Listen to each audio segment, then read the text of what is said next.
morning, we've been looking ahead at what to expect for 2013. Now we're going to look back at the fourth quarter of 2012. Those fourth quarter numbers from a company, from a profit perspective, give us insight into what's ahead, including the outlook for jobs, especially the outlook for jobs. In this morning's U.S. Bank Economic 360, U.S. Bank investment analyst Jim Russell joins us to talk about whether there is growth in the post-fiscal cliff world. Happy New Year, Jim. Happy New Year to you. I've got to ask you, first of all, what do you think of this fiscal cliff agreement? Positive, negative, indifferent? Maybe a little bit on the negative side, Brian. A couple of specifics there. Number one, we do think the deal that was reached literally on the first day of this year will prove to be a little bit of a headwind to growth this year for the United States. We were thinking the United States would grow at 3%. Probably will now grow at 2%. And here's the reason why.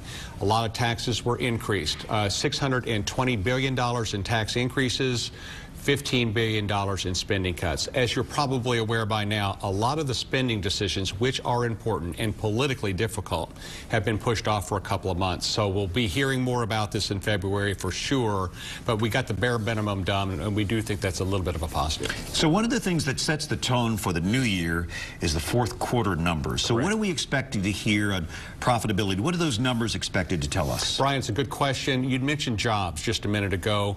This is why the fourth quarter numbers are so very important. The private sector right this minute is the only driver of jobs. The federal government, the state governments, the local governments are actually shedding jobs. For instance, we got information just last week, 155,000 jobs in the United States were formed. Unfortunately, 13,000 jobs were shed by the governments. We will see this every single month, where that is the private sector will be generating the jobs. Now, so what do we expect for the fourth quarter?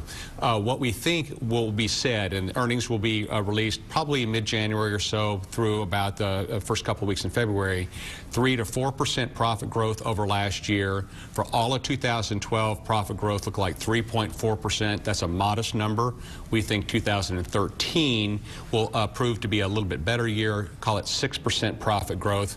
We think the unemployment rate moves from 7.8% nationally to something to the low sevens. Now, Cincinnati is doing much better than that. The unemployment rate in Cincinnati is 6.3%, again, well below 7.8% nationally. We think a lot of that strength will continue to be driven by manufacturing, and we see 2013 to be another good manufacturing year that certainly benefits folks here. Yeah, the Courier's been reporting that manufacturing here is as strong as ever. Just back to the cliff agreement for a second, how do you think that figures into what we're likely to see in 2013? We're going to get off to a very slow start in 2013. We think that the growth rate in the fourth quarter will prove to be, call it between 0.5% and 1%. Same for the first quarter of 2013, and then we ramp higher from here. We do think the financial markets could be a little bit bumpy as we hit that February time frame where the politicians again engage on raising the budget ceiling. Probably a topic for another day, but the spending cuts also dovetail in there. We're likely to see a lot of fur flying there and a lot of debate around some of those topics. All right, Jim, we look forward to our weekly visits in 2013. Yes, sir. We appreciate you and U.S. Bank. Thank you.